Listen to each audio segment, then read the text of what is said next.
Yes. Hello students. So far coordination chemistry la video lesson 1, video lesson 2 and video lesson 3 போட்டுருக்கேன். இது இன்னும் ரெண்டு topics left out in coordination chemistry, so which will come under video lesson 4. சரியா? So today we shall see about the metal carbonyls. So last class applications of coordination compounds வரைக்கும் பார்த்தோம். So now we shall see about metal carbonyls. So metal carbonyl நாலே so carbonyl group is CO. சரியா? So where the ligand will be the carbonyl group CO. சரியா? Metal may be any other metal. So it may be nickel, iron, cobalt, manganese, magnesium or any other metal, ruthenium. So there are many metals. So metal carbonyls, they are transition metal complex which contains carbon monoxide and a metal carbon bond. So the metal carbonyls are transition metals complex of carbon monoxide which contains a metal carbon bond. So metal carbon bond is nothing but CO. So CO, it is a carbon monoxide group which is a carbonyl group which is attached to a metal. So it is called as metal carbon bond. So in these carbonyls, carbon molecule will act as a neutral ligand. So CO is here as an example nickel tetracarbonyl. So this is nickel tetracarbonyl. So CO, it is a ligand. So carbonyl group or carbon monoxide acts, CO is a carbon monoxide which acts as a ligand, and here it is a neutral ligand and it is attached to a metal atom nickel. So now we shall see how the metal carbonyls are classified. So they are classified into two types. One is based on the number of metal atoms and the other is based on the structure. So based on the number of metal atom, there is one metal carbonyl which contains only one metal atom. So example, so the metal atom is only one. So here iron is the metal atom, similarly here nickel is the metal atom. So in these complexes there will be only one metal atom which are called as mononuclear carbonyl. So the complex or compound which contains only one metal atom, they are called as mononuclear carbonyl. So as an example we have seen, so this is that is metal carbonyls which are being classified on the basis of number of metal atoms present. So here this is iron pentacarbonyl and here nickel tetracarbonyl. Yes. So they are called as mononuclear carbonyl which contain only one metal atom. So there are another type is metallic carbonyl which contains two or more metal atoms. They are called as polynuclear carbonyl. So example for polynuclear carbonyl is CO2, CO8 and Mn2, CO10. So here it is the number of metal atoms present is 2. So see there are 2 cobalt atom. Similarly here there is 2 manganese atoms. So they are all central metal atom. So number of central metal atom present are being 2. So any metallic carbonyl which contains 2 or more metal atom, they are called as polynuclear carbonyl. So we have seen 2 examples. So here it is called as dicobalt octocarbonyl, here dimanganese decacarbonyl. So these are all examples for polynuclear carbonyl.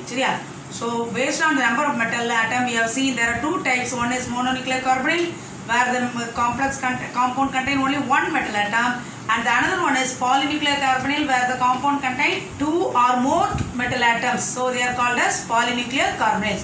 So first classification is of metal carbonyls based on the number of metal atoms present. So second classification is based on the structure. So these metal carbonyls, they involve metal bond or bridging carbon monoxide groups. So the carbonyl ligands, they are attached to the only one metal atom which are called as terminal carbonyl groups. So terminal carbonyl groups, the carbonyl ligands will be attached to only one metal atom, and the carbonyl ligands which are attached to 2 metal atoms, they are called as bridging carbonyls. So here we have the first classification of metal carbonyls we have seen already is based on the number of metal atoms present in the compound or complex, and second classification is based on the structure. So here the carbonyl ligands, they are attached to one metal atom which are called as terminal carbonyl group, and if the carbonyl ligands they are attached to 2 metal atoms, they are called as bridging carbonyls. So there are two types of terminal carbonyl group and bridging carbonyl group based on the attachment of the ligands to the metal atom. So next we are going to see the classification of metal carbonyl based on the structure. One is non-bridged metal carbonyl. So based on the structure we can classify the carbonyl in metal carbonyl into two types. One is non-bridged metal carbonyl. So these non-bridged metal carbonyl, they do not contain any bridging carbonyl ligands. They contain only terminal carbonyl group. So yeah, so CO. So they are terminal carbonyl group now, it will be attached to only one metal atom. So terminal they are called as terminal carbonyl group. So they do not contain any bridging carbonyl ligands. So they are called as non-bridged metal carbonyl. So here they are the terminal carbonyl which are attached to only one metal atom, which are called as non-bridged metal carbonyl. So this non-bridged metal carbonyl, they are classified into two types. One is metal carbonyl that contain only terminal carbonyl groups. So CO4, CO5, they are all terminal carbonyl groups. So second classification based on the structure. So second classification of metal carbonyls based on the structure is non-bridged metal carbonyl which contains terminal carbonyls as well as metal-metal bond. So there will be terminal carbonyls as well as metal-metal bond. So example is Tu2, so that is ditellurium. Tu2 tellurium, Te represents tellurium, Re2 represents rhenium. So here tellurium, this one is rhenium. So there are two types of carbonyls based on the structure. One is non-bridged, first one is non-bridged metal carbonyl which contains only bridging carbonyl ligands, and another one is non-bridged metal carbonyl which contains terminal carbonyl as well as metal-metal bond. So these are the two examples. Tellurium compound and the rhenium compound are the two examples where the metal carbonyl contains terminal carbonyl CO10 as well as metal-metal bond. So next classification of metal carbonyl is bridged carbonyl. So far we have seen two types of non-bridged metal carbonyl. Second one is bridged carbonyl. So these metal carbonyls contains one or more bridging carbonyl ligands. So there are one or more bridging carbonyl ligands along with terminal carbonyl ligands. So example paru, which are attached to one or more metal-metal bonds. So in bridged carbonyl, the metal carbonyls contains one or more bridging carbonyl ligands along with terminal carbonyl ligands and one or more metal-metal bonds. So example is Fe2 CO9 and CO2 CO8. So these are examples for bridged carbonyl. These are the two examples for bridged carbonyl. So now we shall see the example for bridged carbonyl. One is CO2 CO8. So it is called as dicobalt octacarbonyl. 8 represents octa. Dicobalt octacarbonyl, CO2 CO8. So there are two isomers possible for dicobalt octacarbonyl, which is an example for bridged carbonyl. So there are two isomers possible where the structure has a metal-metal bond between the cobalt atom. There is a metal-metal bond between the two cobalt atoms, and the other structure has two bridging carbon ligands. So these are the two bridging carbon monoxide ligands. So these are the examples. So one of the most important example for bridged carbonyl is CO2 CO8, which is called as dicobalt octacarbonyl, and another example is Fe2 CO9. It is called as diion nonacarbonyl. Diion nonacarbonyl. 9 represents nona. Nonane. So it is called as nonane. So it is called as diion. Fe2 CO9 is called as diion nonacarbonyl. So these are the two examples, CO2 CO8 and Fe2 CO9. They are examples for bridged carbonyl. So now so far we have seen what are metal carbonyls. So metal carbonyls, they have actually the ligands they are attached to only one metal atom. So transition metal complex of carbon monoxide. So metal carbonyls are transition metal complexes which contain, they contain carbon monoxide which are attached to the metal carbon bond. So transition metal complexes of carbon monoxide containing metal carbon bond, they are called as metal carbonyls, and we have seen classification of metal carbonyls. So now we are going to see bonding in metal carbonyls. In metal carbonyls, the bond distance between there is a bond between metal atom and the carbon ligand contains two components. So in metal carbonyls, the bond between metal atom and the carbonyl ligand. So always the carbonyl group will be the ligand. So there will be a bond between the metal atom and the ligand. So in metal carbonyls, the bond between the metal atom and the ligand consists carbonyl ligand. CO enadhu CO ligand irukanaala carbonyl group nu sollum. So carbonyl ligand. So bond between metal atom and the carbonyl ligand, it contains two components. The first component is there is the electron pair donation from carbon atom of carbonyl ligand into a vacant d orbital of central metal atom. So as an example, we can take any one of the metal carbonyl. So first component is there is a electron donation from the carbon atom of the carbonyl ligand into the vacant d orbital. So always there will be a vacant d orbital on the central metal atom. So there are two components present between the central atom and the carbonyl ligand, where there is a first one is there is electron pair donation from the ligand, carbonyl ligand, to the vacant d orbital of the central metal atom. So there is a first component in metal carbonyls where we can see the bonding. So second component which is present is there is a electron pair donation, and this electron pair donation which it forms a sigma bond. So there is a bond between the ligand carbon monoxide and the metal atom, where there is an electron pair donation from the carbonyl ligand to the metal atom, and this donation of the from the carbonyl ligand to the metal atom, it leads to the formation of a sigma bond. So this sigma bond formation, it will increase the electron density in the metal d orbitals, and it makes the metal now electron rich because there is a transfer of electron pair from the carbonyl ligand to the metal atom. So as a result, what will happen? The filled d orbital. So now what happens?